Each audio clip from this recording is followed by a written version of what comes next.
right, here we go. OverDrive off and running. TSN 1050 on the TSN app, your home smart speaker, and up on TSN 4. Bryan Hayes, O-Dog, Jeff O'Neill, Jamie Noodles McLennan. What's going on? Happy Halloween. Happy to Halloween. You two and everyone else. Happy Halloween, and I'm very sad that you guys are not in studio today. Do you have any idea what you're missing out on? Any idea? I have no idea. I know you're leaving for the panel at 5:30, right? No. What are we missing here? 13 years ago, to this day, we put an order in for new chairs. 13 years ago, we put in the order for new chairs, and guess what? They're here. Arrived. They arrived. Are they beautiful? Two arrived. How many arrived? I think there's 5. I don't know. Okay. Like, they're honestly Lamborghini chairs. It's worth the wait of 13 years.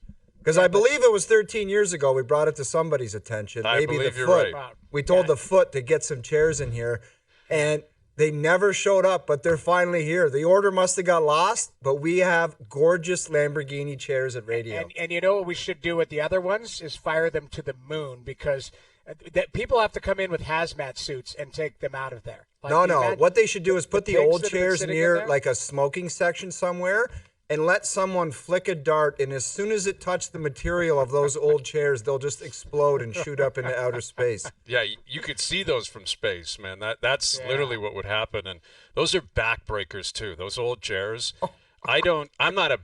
Listen, I complain kind of for a living in different ways, and I can complain, but I don't generally send a lot of messages upwards. Not generally the way I operate. We keep stuff in-house at our show, right? We kind of, what's going on, how we feeling, what's happening.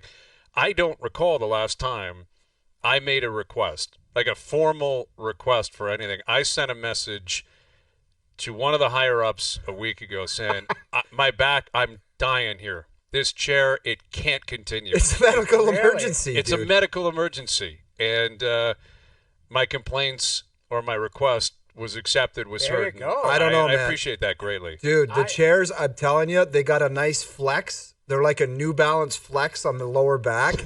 Dude, it's I'm so sad that you guys aren't here, because I would have. It's like seeing a new car or something. To see your faces when you sat down and flexed and put your feet. You know how we sit back on the commercial breaks and put these things are going to change the game for us in All here. right, I love it. We'll see it next week. I'll for be in there sure. tomorrow seeing them. I can't But wait for that. See, I thought where you were going to go, and I need both of you to weigh in on this, and pretty much everybody, because I don't understand. Maybe it's just me being an old crusty man or whatever. Where is the line? I thought you were going to say, guys, you should be in studio because you see the people who showed up to work dressed up. So who should dress up? I picked up my kids from school today. The teachers are dressed up because they're dealing with children. Okay, but should somebody who's writing scripts in the pit be sitting in a minion costume But for any Noodles, reason? you're not understanding. Halloween, No. it means something to people. Some people, I was down in Studio 6 earlier getting changed. There's people dressed up. People like Halloween. Why? If you're a 40-year-old person, Doesn't matter.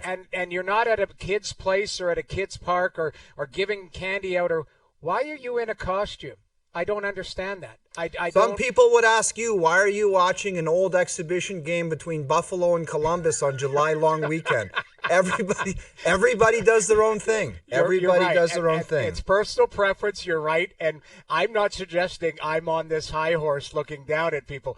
I'm trying to get clarity as to, is there a line of where you dress up and where you don't? I think it's got to be driven by the employer, right? Because I had kind of a similar thought this morning, dropping my kids off, and they were all dressed up and ready to rock. They couldn't wait, and the teachers looked awesome, and the crossing guard had a witch hat on or whatever, and everyone's kind of in the spirit of things. And then I saw a parent get out of her car in like a tiger suit and then drop the kids off and leave, and I'm like, are you going to H&R Block right now? Yeah. Like to work as an accountant for the next 8 hours dressed like Right. that? I was curious. And to each their own. And maybe wherever this woman was going, that was the theme. Everyone had to dress up. Everyone was because you also, and I've experienced this before, and I look back on it with regret. I remember being in my mid-20s, was living downtown, me and a few of my buddies, we were watching a Leaf game or whatever on a Saturday night around Halloween, and then we went out, and we weren't dressed up. We were too cool for that. Yeah. And we got to the bar, and everyone was dressed up. And understandably and deservedly, people were looking at us like, you guys are such losers. Like, you're too cool to dress up. Like, oh, you're so cool in your bar shirt. You know, for one weekend a year, you can't jump into the theme of things or stay home. You know, like if you don't want to Hayesy, partake you in the guys Halloween both bar know. scene, It's just like going to stay home. Nashville. The guy that's too cool for school to say I'm not wearing my cowboy boots, or Right. he goes as the city slicker from Toronto or New York, and everyone's like, "You're not cool. You're a loser." Right. Throw the hat on. You like Throw wear the ribbon. hat on. Wear the ribbon. You're you have to wear the 100% ribbon. right. I when in Rome, I understand that, but where is the line? If you're driving and there's a construction crew at the side of the road working on the road, is there a guy dressed as a dinosaur? I doubt it. Although Is that would there- be one hell of a scene to see. The That's my construction point. workers Is doing where that. is the line? Because I encountered some professionals today where I'm like, why are you dressed up? Like you're It is sitting in an office. a What are little you bit doing? potentially off-putting if, say, you go into a bank and you've got like serious financial questions. You know, Right. I'd like to move a lot of money around. Someone died in the family, and you're looking at someone Spider-Man. dressed up as a cat. And you're like, "What? You think I should tap out the TFSA? I don't know. Where am I going with this?" Yeah, the That guy's would be talking a little through a bit mask. off-putting. I'll The tell you guy's what. talking There's through a something mask. about Halloween parties. I don't know what it is about adults. And Noodles, I'm sure you experienced it. There's something about NHL Halloween parties where everyone just gets on the gas. Oh yeah. I mean, it's regular life NHL, but it just seems like everybody takes it a little deeper on a Halloween party. I don't know why. There's and the I Leaf love pick. that, but a lot of times those Halloween parties are October 23rd because that's the only date they could squeeze it in. So everybody embraces it. I've got great pictures of our Halloween parties over the years. I was, skinny fat Hulk, all these types of, I thought, amazing costumes. But you embrace it because it's actually like everybody's doing it. I guess that was my point. Should everybody be doing like I thought to myself, should I dress up today for today's show? If I came on and I was wearing a clown mask, would you guys go, what the hell are you doing? Well, I'd probably say, why didn't you give us a heads up, and then maybe Right. we can all partake. I think that's the thing. You all have to be in. Everyone's got to be in, and if there's stragglers, it can be a little bit off-putting. But what I found interesting about that Leaf picture is Timothy Liljegren is right in the middle. Like right in the middle of that Halloween picture. So- There he is, right Really? in the middle. Which one is he? He's can't kneeling see. down. That's him right in the front, Oh, I believe. yeah, kneeling yeah, down okay. with the yellow tie. Looks like I don't know what he's supposed to be, a vampire or something like that. He should have gone as a shark. Imagine he was a Yeah. shark at the party, and then he gets traded to the Foreshadowing. Sharks. How amazing that would have been. But that's pro sports in a nutshell. The guy's there front and center at the party the next day shaking hands. Hey, I may never see you again. Great to see you. Have a great time in San Jose. Yeah. That's how quickly it can change, man. And, that deal went down right as we were coming to a close last night. And listen, Berube wasn't going to play him. Like, it's pretty simple. Berube was playing Philip Myers, Connor Timmins, Yanni Hakanpää is going to play in front of him. Like, he was possibly the 9th defenseman He might have on the been. depth chart, making $3 million. You had to move off of it because the coach wasn't going to play him. And Liljegren is what he is. It's not going to change in San Jose. He'll be, I think, a decent regular season defenseman. And that's what he is. And I could see him playing 600, 700 games in the league. Decent NHL regular season defenseman. In the playoffs, he's not going to play. Not going to work over a long playoff run. It's not going to happen. He doesn't have to worry about that in San Jose, luckily for the next 2 or 3 years. And the Leafs get back, Matt Benning, a depth guy. You can bury the money. You get a couple of picks. They may flip between now and the trade deadline.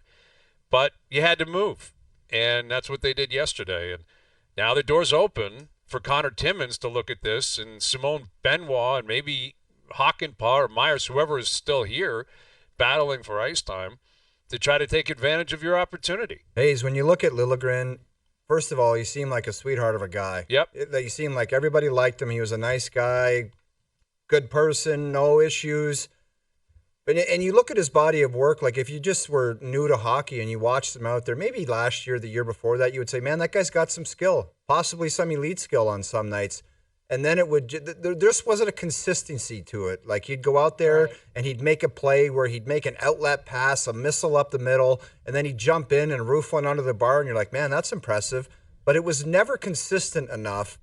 And there was never enough bite to his game. And there's a guy, kind of a similar body type, that plays for Seattle tonight. His name's Brandon Montour. Brandon Montour has elite skill, but he's also got some bite to his game. Where you watched him win the Stanley Cup last year, he did not get pushed out of playoff games. He did not get pushed out of playoff series. So that's a big difference in, the skill and what you got to bring to the table as a smallish type of defenseman. You cannot get pushed out of big games. It's like a red flag, and everyone goes bonkers and says, we can't do that. And you're seeing like the final kind of smallish skill being filtered out here. It's just it doesn't work, and that's why he's not playing here anymore. Well, two things. I think first and foremost, Montour's not playing tonight. He went home for his child being born, so the Leafs aren't going to play him tonight, which is a big plus for the Leafs because he had a hat trick the other night. And then secondly, I think Liljegren was miscast here. Like they tried putting him in a 4 spot. He's not. I think he's a third pairing guy at best. So to me, if he had a stable partner, maybe he would have excelled. Maybe, and it's not their fault. It's not his fault. I think it's just his progression. I think they had a ceiling in mind that he never met, and then never evolved into that. Maybe in a different setting, maybe he becomes, like you said, Hayes, an everyday guy that can contribute. And maybe he becomes a Cody Ceci, somebody like that, like a good stay-at-home defenseman can use some physicality. But you're right, I think, there was flashes, but then you expected it out of him, and he wasn't capable of doing that. So I think you move on from it. You're out from under the contract. I think you got some flexibility here. Listen, guys are going to be coming back, right? Like Yarncroke's going to be coming back. Dewar's coming back. Hawk and Paw will be activated, we believe, at some point. So there likely is going to have to be more moves. Didn't you guys think it was going to be awfully difficult to move him with that number attached to him? I thought it would be virtually impossible.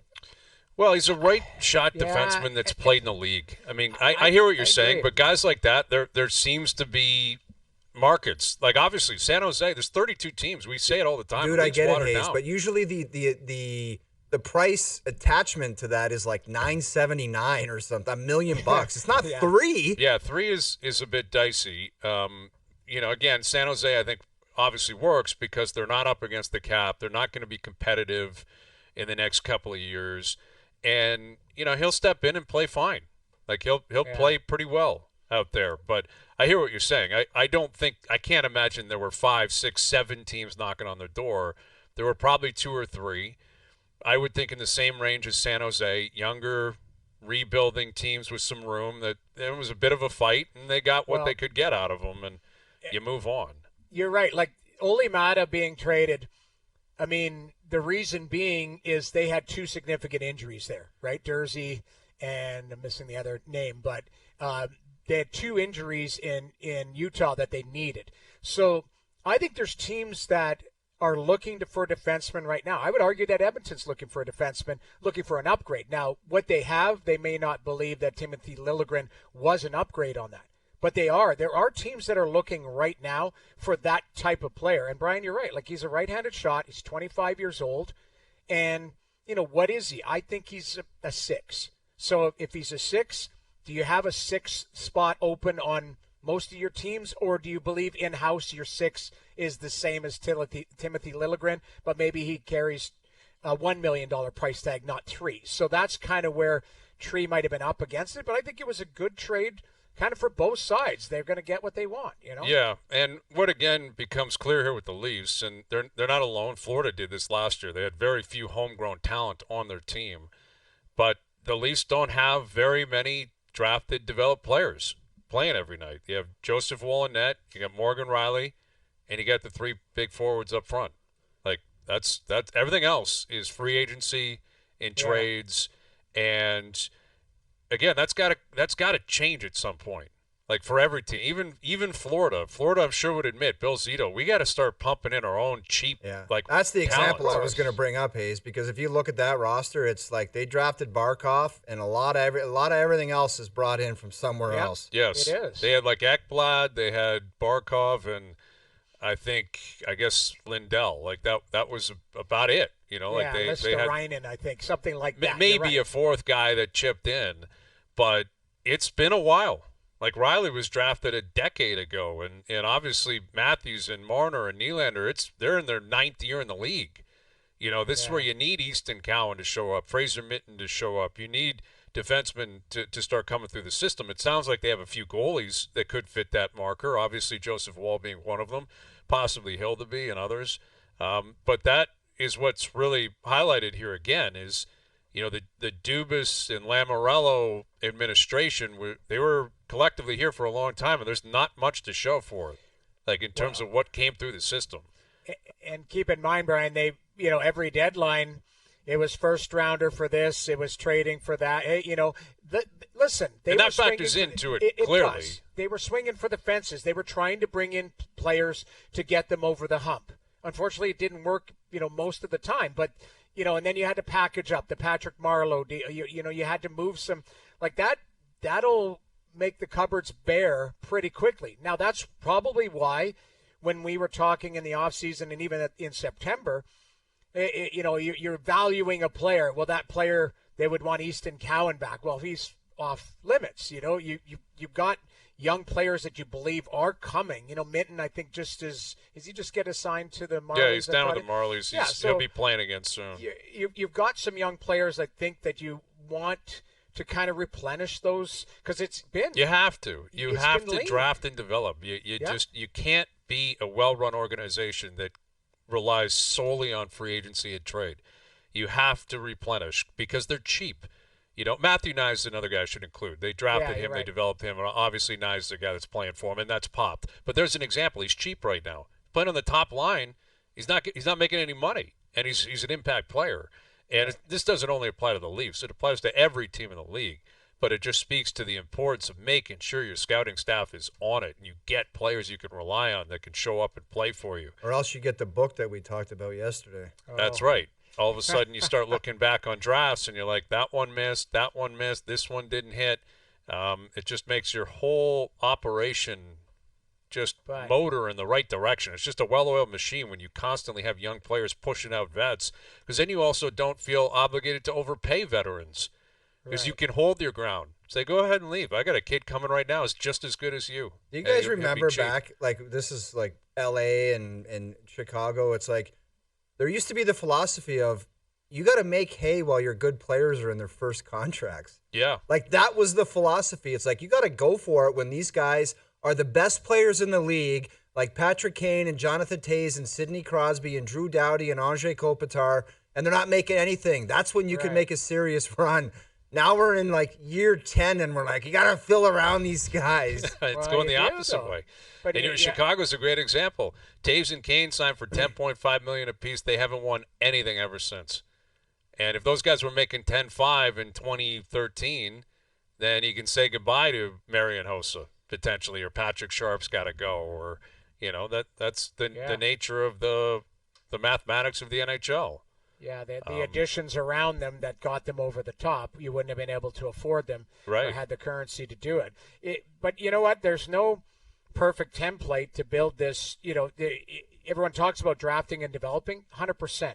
But, Billy Zito had stones, man. He traded a guy who had 115 points. He traded Jonathan Huberdeau because he wanted to rock the boat and change the culture and the trajectory of his organization. And he brought in Matthew Tkachuk. And, you could argue Matthew Tkachuk changed the look of that team and the attitude and all of that. And, 2 years later, they win. Like sometimes things just have to click and they just have to fit together. There's no perfect science, or else everybody would do it, right? Well, of course. Everyone's got to be on their own program. Absolutely. Right. But, Liljegren moves on and the Leafs are back in action tonight. And now all of a sudden in Toronto, people are focused on the ice time of William Nylander. That's today's storyline, because we have a clip here from Willie earlier today, because Berube spoke on it and Willie spoke on it. Nylander's ice time and where he thinks he should be, where he'd like to be. Here's what Nylander had to say earlier today. And that is a little bit what I've been trying to talk to Chief about to get that ice time back to where it was before. I think it helps my game a lot to do what I want to be able to do out there. So, yeah, hopefully it's something we can figure out. I get Willie out there quite a lot. I mean, a lot of key situations, obviously, but, you know, at the same time, you know, I've said this all along, we want to be a good team. Everybody needs to be involved. What I do is I try to get them out there, if deserved, as much as I can. Yeah, it's an interesting kind of back and forth here, and Nylander's taken on a bit of a different complexion this year, where generally Willie has not been much of a quote through his time in Toronto. Doesn't say a word. Doesn't really say quiet. anything. Like historically, it was cliche after cliche. I don't want to say anything, and I'm out.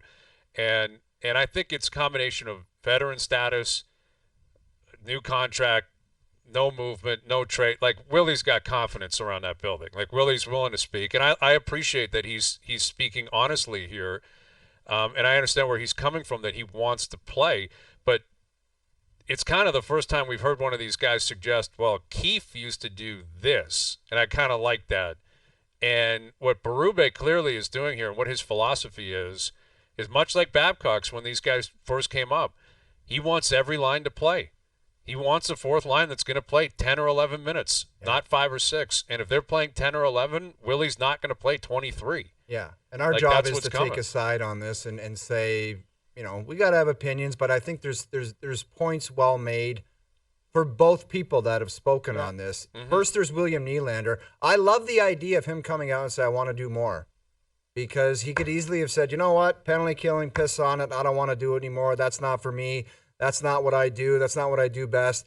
And in the past, maybe he would have done that. But he's like, I think I can do more, and I think I can help more.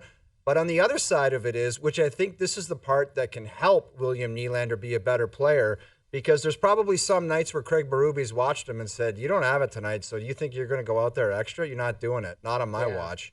And the other part of it is, like you mentioned about Babcock and the team philosophy, where it seemed like in the past, if these guys tapped Sheldon Keefe on the shoulder and said, by the way, I got to play 3 or 4 minutes more a night, it would happen for them.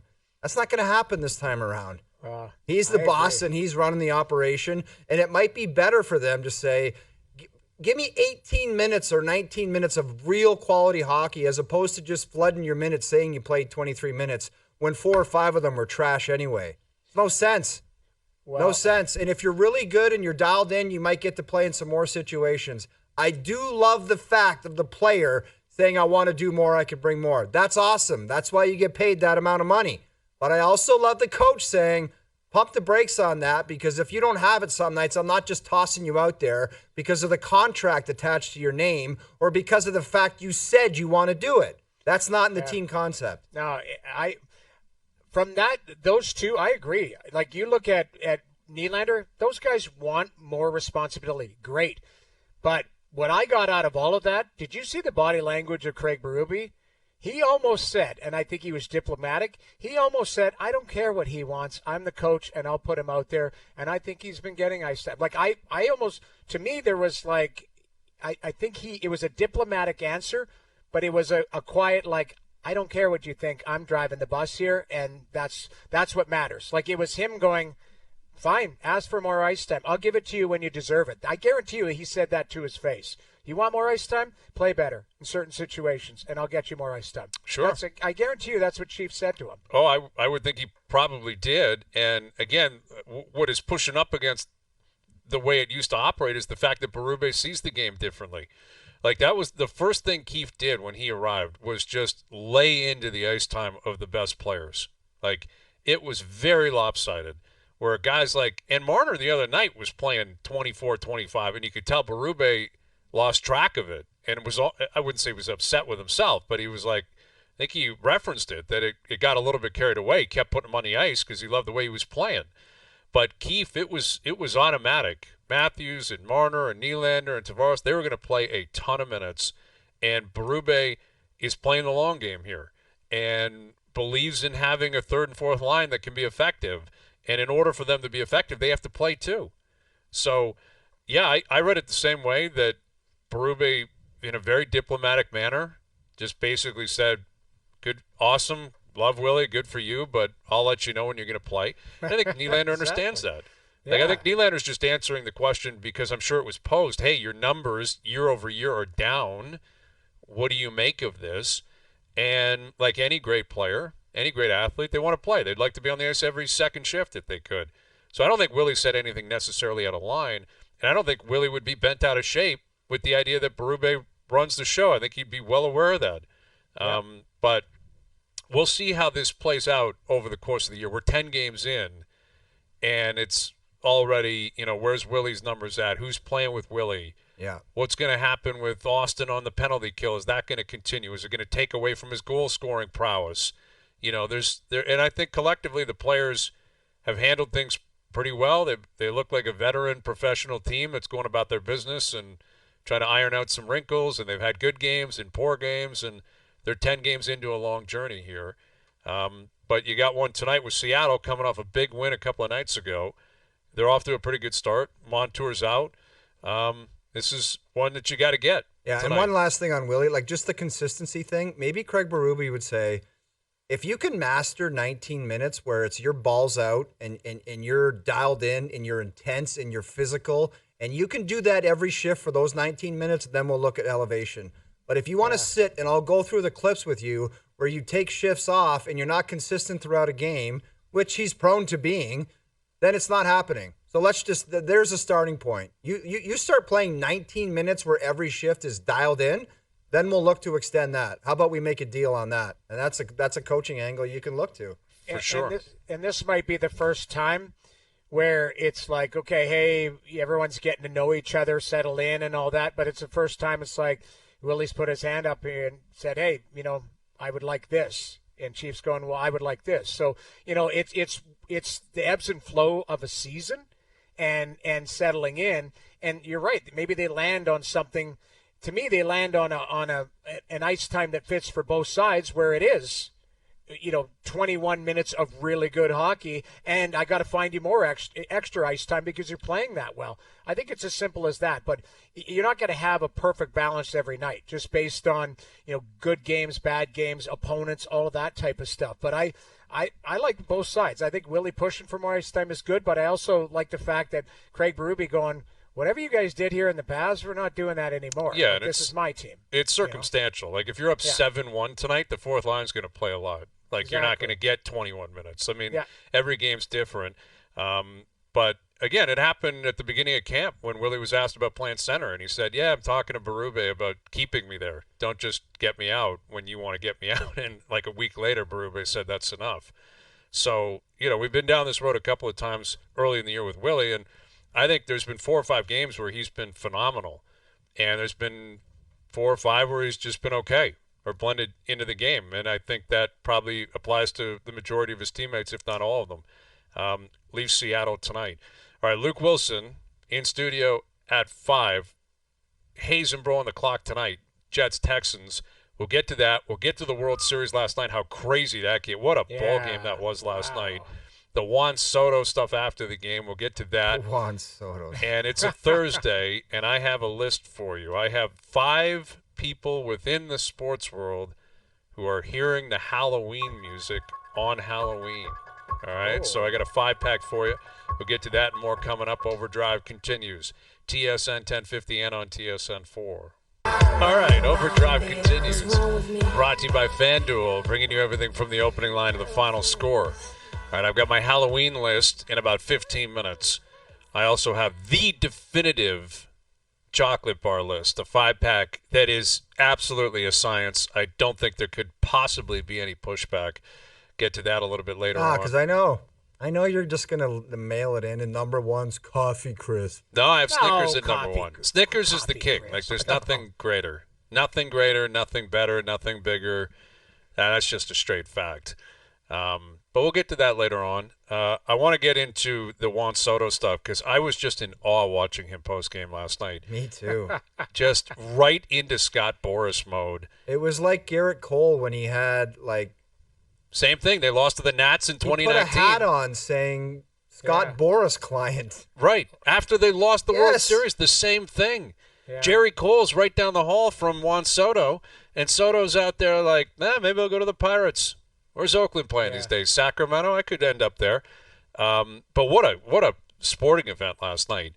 And speaking of Cole, him not running towards first base Was pointing. outrageous, dude. That it was is ridiculous. just a crazy mistake for a guy who was humming up until the fifth inning. No hit, striking out everybody. He goes out there for the sixth and seventh and looked outstanding.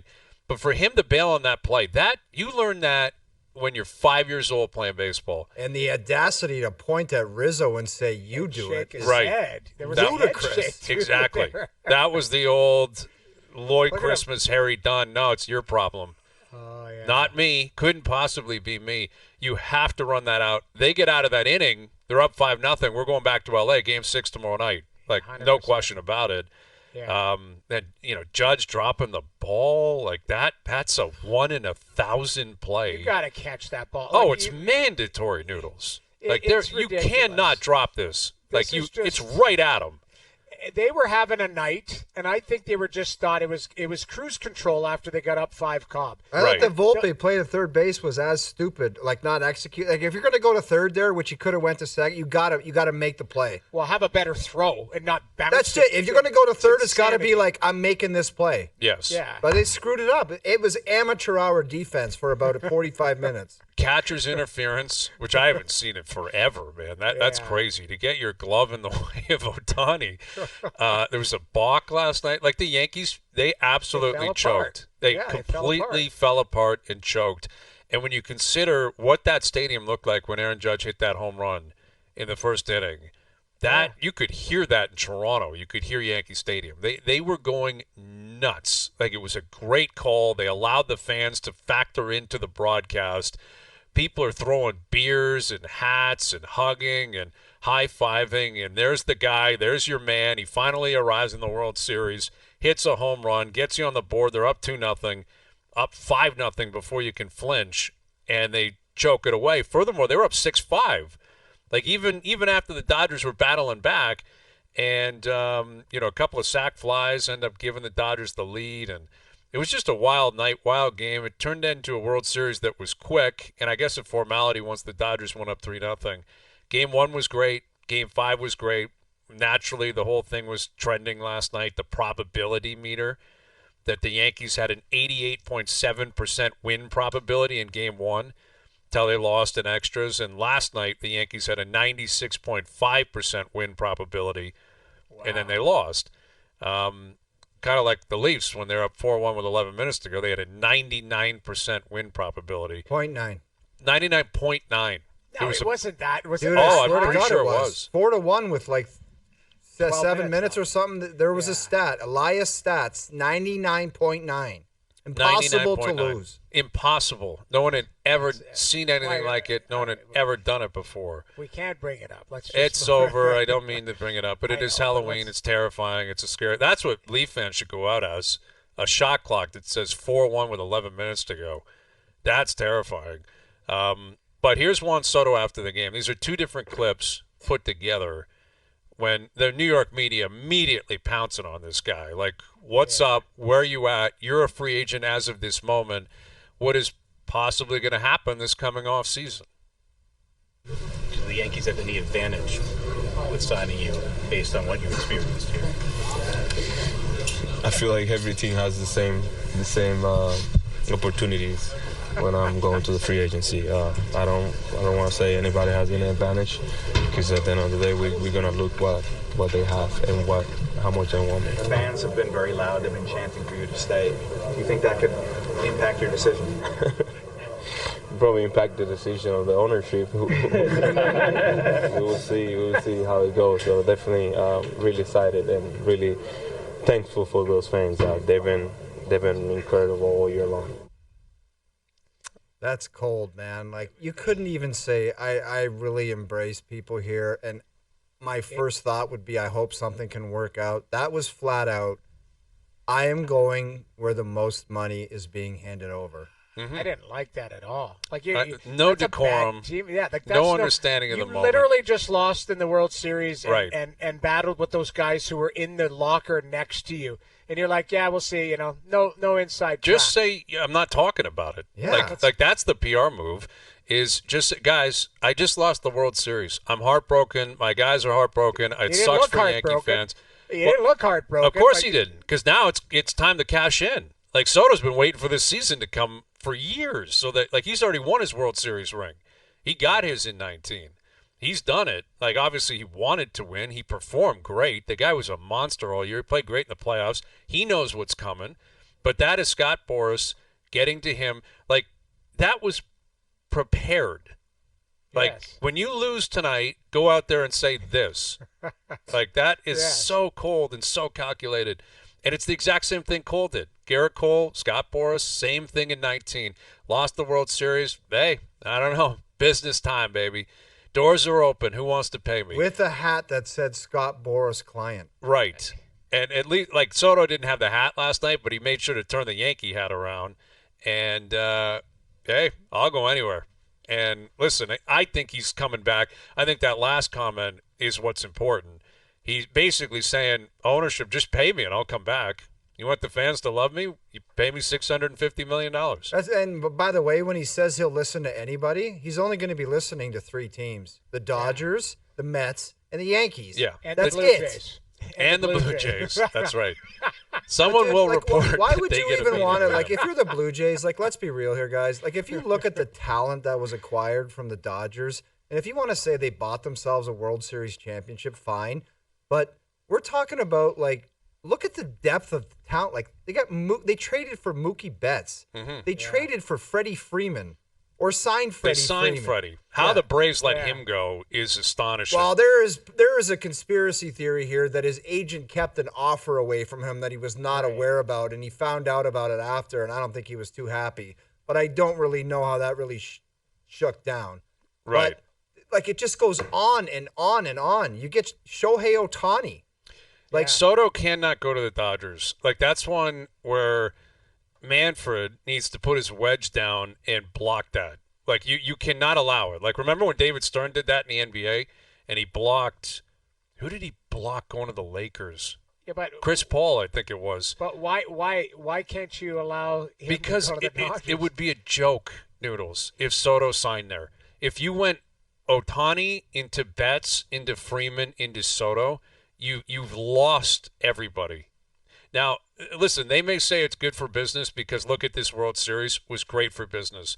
Star power, it gets people intrigued. People want to tune in. But you just signed Ohtani for $700 million. If Soto goes there for $650 or $700, and maybe the Dodgers do it. I doubt it, but maybe they do. If I'm Manfred, if I'm any other baseball fan, I'm like, what is happening here? Like, how is don't this think about bringing possible? out your deferred money nonsense. I don't think he's going to take any deferred money. He's going No. to want cold, hard. He's looking for cash. He wants man. Ohtani minus. That's probably what he wants. He's I just- agree, and I think he's going to get $600 million plus. And yeah, I saw someone had a great tweet earlier today about Moneyball, the movie. Oh, I saw that too. See that how it had aged so poorly because the A's aren't in Oakland anymore. The 2 richest teams are back in the World Series, and Jonah Hill's real life character is responsible for the worst trade in NFL history because he runs the Browns now, and he traded for Deshaun Watson. That's right. That movie stinks. Like in retrospect, it's a terrible movie. I saw that tweet and I was going to put it in the group chat. I was laughing. So good.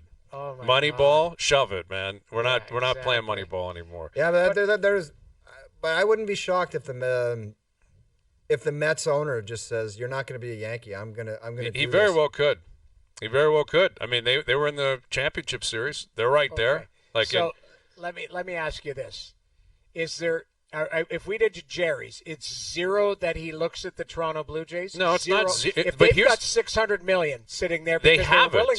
That's I the know, thing, but if Noodles. they were willing to pay Shohei, so if they decide we're going big game hunting, and you know what, we don't have They a can deal get with him. Vladdy yet, we're not sure on Bo. We'll spend that money on this guy. Would you be up? Would you sign up for of that? course I would. It's not my money. Obviously No, I I would. know. But they're not going to do that. Like, that's the truth.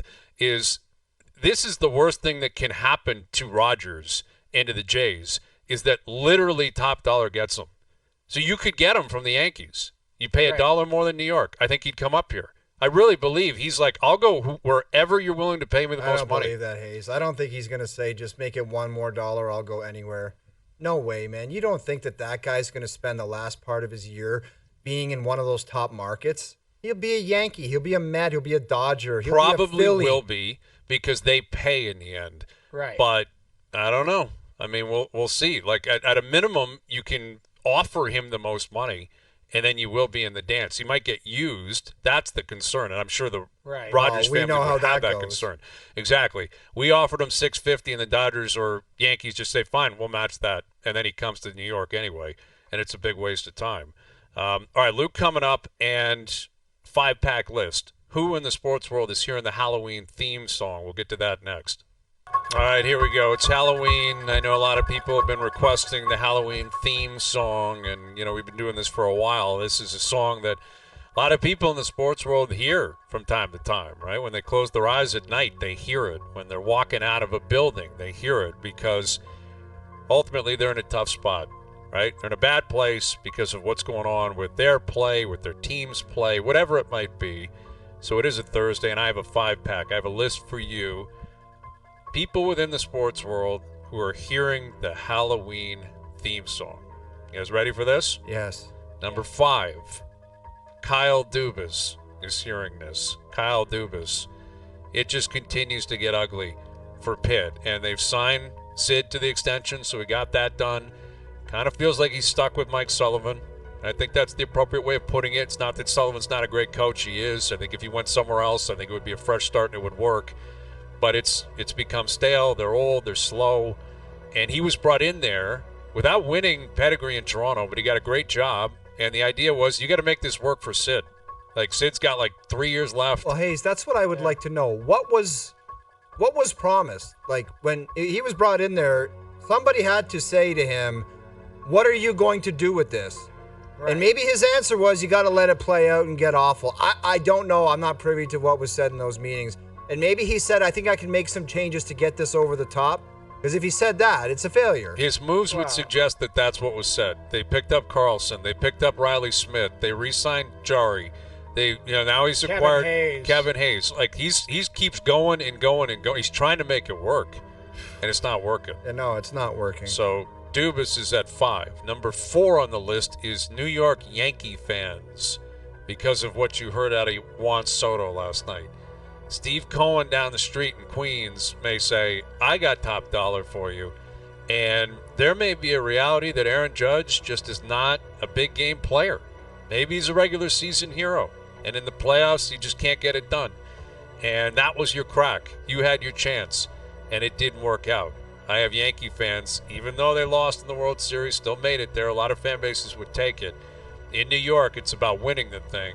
Yankee fans at 4 hearing the theme song. Yankee fans at 4. He ain't coming back. You're making I that think call he right is. now? Yeah, I he's think going to be I'll bet you 500 straight up right now, Hayes. He's a Met. You think he's just going to the Mets? All right, we'll talk about it later. He's That got would a be pack. crazy if he went to the Mets, but let me continue with my list. Staying in New York, there's a theme here. Number 3, you knew he was on here. Aaron Rodgers. Aaron Rodgers is on the list because Houston's coming tonight. They have a great pass rush. Al's brother was sending me statistics no more than an hour ago about some of their win rates off the line of scrimmage. And I think he's feeling it, man. 2-6, legacy on the line. People in New York are turning on him. Aaron Rodgers is hearing Michael Myers in the rear view. 100%. Rodgers at 3. Number 2, Elias Pettersson. You see that muffin from the slot last night? Something's up with him, dude. They got smoked by Jersey. Smoked. Yeah. And he played almost 20 minutes. Dash Jersey 2. looked good. Not Jersey good. looked really good. Dude, if he didn't have the name in the contract, he'd probably be healthy. Like, that's what we're talking about here. But he's Elias Pettersson. Making 11-6. And Tocchet said yesterday, luck is about hard work and being in the video room or, something like that. I'm mashing up the saying or how he said it. And someone followed up, well, is Elias doing that? He's like, sometimes. Like, basically he's saying this guy's got to work harder. Like, get in the room, stay on the ice, get out of it, smarten up and move. Elias Pettersson is hearing the Michael Myers theme song at number 2. Number one, this is very specific to this date, being that it's Halloween, and the nature of candy bars and the amount of sweet treats that are around everyone's house. Number one on the list, athletes on a strict diet. Oh. Athletes on a strict diet on a night like tonight when they have kids are sweating profusely. Because if they have to weigh in tomorrow, you've probably been in this spot, but it must be terrifying knowing what kind of Dude, candies it's a around Chris the house Chelios tonight. special. Get the stationary bike right into the steam room and ride it for an hour before weigh-in. It is. And you get to the rink an hour before everybody else. That's what it is. And Right. then when the strength and conditioning guy comes in, you go, I already weighed in my numbers on there. And he'll go, you got to step on there. He doesn't know that you've been sitting in the sauna for an hour and a half. I Right. played with some old school guys that used to screw with the old school scale. They'd have the notches and they wouldn't quite put it on the notch, so it was 20 pounds lighter. I love it. I know. That's a greasy move. There it is. There's the list. There's Hazy's list. That's the a good athlete list. on a strict diet is panicking tonight. Hour 2 coming up. Luke Wilson will join us. More into the World Series and Leafs Kraken tonight. Overdrive continues. TSN 1050 and on TSN 4.